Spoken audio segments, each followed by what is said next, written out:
Dan Illman, Mike Beard, still taking a look at the stakes action at the fairgrounds on Saturday. Race number 9 is the Grade 3 Mineshaft. We're going a mile and a 16th on the main. Let's take a peek at this field. The number 4 is Silver Dust, 5-2 on the morning line. Silver Dust won this race last year, Mike, and he's coming into this race off similarly good form. He won the Grade 3 Louisiana last time out, going a mile and a 16th, beating 3 of these horses. Now, Silver Dust was your typical tappet early in his career. He was a problem child behind the gate. He really didn't want to get into it. He's much more professional as he matured. He has wonderful tactical speed, and in some ways, he's the horse to beat. I think he is the horse to beat, Dan. They have him the favorite on the morning line. I agree with that. He's just gotten good later in his career, and he's already had his run off the layoff, and he ran really well in that race. Let's take a look at the Timeform U.S. Pace Projector for this year's edition of the Mineshaft. We're expecting a fast pace in here. The number 8 has some speed. That's a winning number coming in from Delta Downs. The number 11, Pirates Punch, though, he's the speed of the speed. And it just appears that ever since they've given him his head and let him go to the front, he's made hay and he's gotten a lot better. So I would expect from this outside post, Robbie Alvarado really has no choice but to send. Yeah, being drawn outside, they're just going to have to come out of there running and try and make the front. That's been his game. It's what's gotten him good lately. They've been using his speed, and he's been running really nice races that way. Let's kick off the analysis with the 1, Cito Rojo. What a nice horse. He's won 17 of 28 races in his career. He was a $10,000 maiden claimer in his career debut. He was claimed out of that race. He's banked over $800,000. He ran well last time out in the 5th season over a wet track, which I'm not sure is really his best surface. He's in second right now, chasing a very fast horse in Pioneer Spirit. He gets a little bit tired in the end to run third, but you can draw a line through his races 2 and 3 back where he was overmatched against Tom's D'Etat. He's beaten Silver Dust in the past, albeit at a mile and an 1/8, which is just a little far for Silver Dust. Yeah, true enough. I mean, this horse was good. When he won that Lucas Classic, he was good that day. He was on a really good run at that time. And since the Lucas Classic, I hear what you're saying. He's been in against some better horses. But to me, he just hasn't been as sharp. He wasn't competitive in either the Clark or the Fayette. And last time, you know, it wasn't a terrible performance, but he had a shot at that race, Dan. He was just a little grindy at the end. And that's not really him. Good trip and setup could be coming. We know he has tactical speed. He draws inside. He's probably going to break, try to save ground going into the first turn in behind this fast pace. The 2 is Sleepy Eyes Todd, who finished second in the Oklahoma Derby 3 starts back. And that's important because Mucho Gusto came out of that race to win the Pegasus World Cup. After Sleepy Eyes Todd finished ahead of Mucho Gusto, they ran him in $100,000 stakes at Remington. He was very game in this race. Let's watch it right now. He's on the lead. He's the gray horse in the black silk, and he is going to be engaged from the outside by Chris and Dave. Now, we know Chris and Dave from New York. He's kind of more of a high-level optional claiming type, but Sleepy Eyes Todd digs in and as a 3-year-old fights this older horse off. Yeah, he was game in this race. Not only did he fight that horse off and leave a lot of distance between those 2 horses and the rest of the field, but he did it after a wide trip, Dan. I mean, he was on the outside the entire way in there. I really liked that effort from him. This is a horse who's headed in the right direction, and he goes turf to dirt now.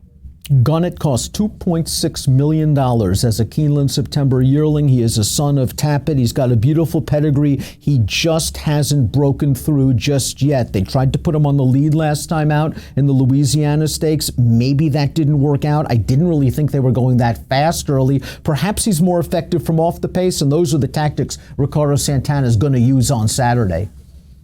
Yeah, he won't be on the lead here. We'll see if he can just finally take a step forward. It feels like he's got some talent. He just hasn't really put it all together. The last race, he was just no match for Silver Dust when that horse came to challenge him. And then when you watch him through the stretch, Dan, he just refused to change his leads. Santana was doing everything he could to get this horse to change leads, and he just wouldn't do it. He just doesn't have the game figured out yet. And Silver Dust was just much the best in that Louisiana, beating several of these horses. He just sat very patiently on the outside. When it was time to go, the button was pushed. He accelerated past the field. He won with the greatest of ease, 93 Beyer speed figure. Just a nice starting off point for his 6-year-old campaign. And again, another tactical trip is coming.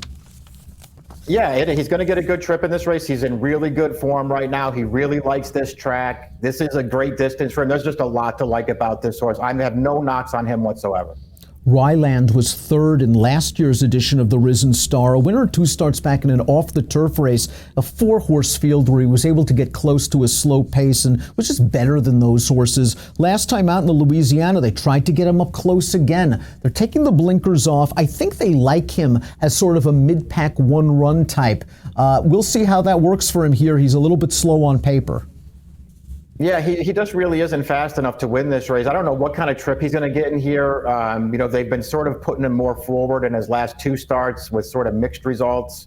I don't think he can win it as a deep closer either. I don't know, Dan. I think there's a lot working against this horse. Isn't Hofburg the key to the race for Bill Mott? Second in the Florida Derby, third in the Belmont in 2018.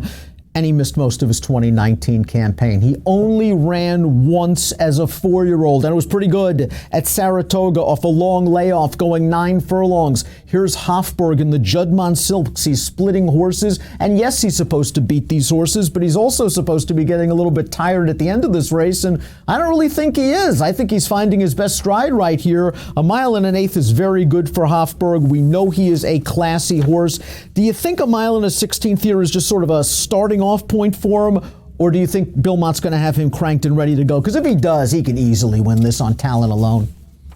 Yeah, he can. I think you're right. That was a good way to put it. He's the key to the race here, because if he shows up and runs one of his good ones, he's going to be very tough to beat in this race, I think.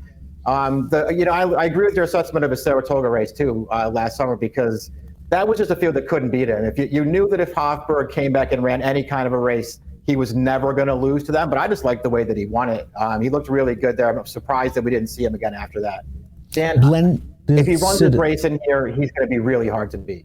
Oh, I agree with you. If he runs his race, and it's still not like it's over for him. If Bill Mott can just get him sound, you can make the argument that he's the horse with the most potential still in this race to be a major name in this handicap division. Blended Citizen has a big win under his name. That's the Grade 3 Peter Pan. He also won the Jeff Ruby Stakes over Synthetic, and he's really in kind of solid form right now for Brad Cox. While no match for Silver Dust last time out, maybe that pace didn't exactly work for him. He's going to get a better setup here, and I think this distance is okay for him. I can see him getting a piece of this race. I couldn't talk myself into putting him on top, but he's run some nice races, and I thought he ran well last time. If nothing else, he was very game to get second.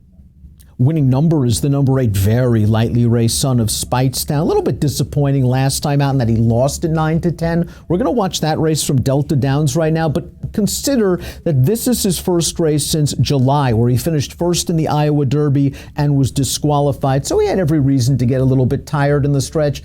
I don't know, Mike. I didn't love the way he finished up, finishing third in here. He likes to race on or near the lead. There's a lot of other speed, and he's stretching out. I think this horse actually has some ability, but I also think this might be a case of too much too soon. Yeah, we look at him the same way. I mean, I guess there is a one way to look at it is they're showing a lot of confidence in him by running him here, because he did not run well last time, excuses or not. We'll see if he can bounce back. There's something there with this horse. I just don't really like him that much in this race. We talked about Captivating Moon a little bit in that Fairground Stakes. He's also cross-entered here on dirt, where he won the Dilberto Memorial, a race that was washed off of the turf with a 93 Beyer, a career best effort. He's good on turf. He's good on dirt. He's going to get the right setup. I think he's slightly better on turf or very wet dirt. Maybe if the track comes up wet and they run him here, he has a puncher's chance. Yeah, I guess if the race was run over a sloppy track, I would consider him. I like him better as a turf horse, though. Cutting Humor for Todd Pletcher won the Sunland Derby last year. They ran him in the Kentucky Derby. It did not work out for him, and then he went away for a very, very long time. I thought his comeback race at Gulfstream around 2 turns was a useful performance. We're going to watch it right now. He made the front in between horses on the far turn. Now he's down on the inside. He's outpaced a little bit, but he stays on well enough, I think, for his first start off such a long layoff. Pletcher's going to remove blinkers. He worked a bullet a half mile on February the 8th, I'm presuming without the blinkers. I think his horse is ready to take a step forward in his second start of the form cycle, and I like that Pletcher's running him here with that long stretch. Remember, that big win came at 1 mile and an eighth. I agree with you that this horse is pretty dangerous in here, and I think he still has a lot of upside, too. I can't say I was his biggest fan as a 3-year-old. Right. But he ran pretty well off the layoff there. That was a fast pace. He chased it. He had a brief lead. The horse that ran him down endorsed is a real nice horse.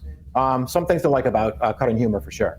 Horse on the outside, Pirate's Punch, is going to have to punch it from that outside post to get to the lead where he wants to be, but maybe he's just a new horse right now for Grant Forster. Forster took the blinkers off 3 starts back, and you could see that he was starting to put it together. Well, watch that race at Keeneland where he's down towards the inside in the red, and he's confronted by a pretty good 3-year-old in Gray Magician, and he fights Gray Magician hard all the way down to the wire and just misses by a neck. In his race after this, he gave a similar performance, just missing by a head, and last time out was the big race. First start as a 4-year-old, popped a 101 Buyer's speed figure. We're going to find out if he's the real deal here. Yeah, listen, he's going good right now. You might as well take a shot, especially off of a race like that last one where he just destroyed a field. We'll see if he can make the front and keep going.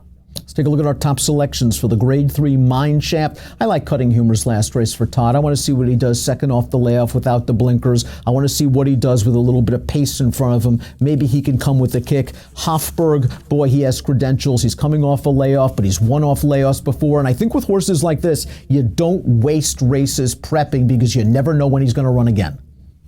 Yeah, that's a good point. At first, when I went through this race, I didn't think I was going to take him, Dan, but the more I looked at it, the more I feel like if Mott has him ready, he's actually found a real good spot for this horse off the layoff. I'm not against Silver Dust in any big way. I think he's the horse to beat, but I'm going to try and beat him with Hofburg. 6-4-2-10 for Mike. 10-11-2-1 for me. Grade 3 Mineshaft handicap. Nice race at the fairgrounds on Saturday. Approximate post time is 4:01 Central. Good luck.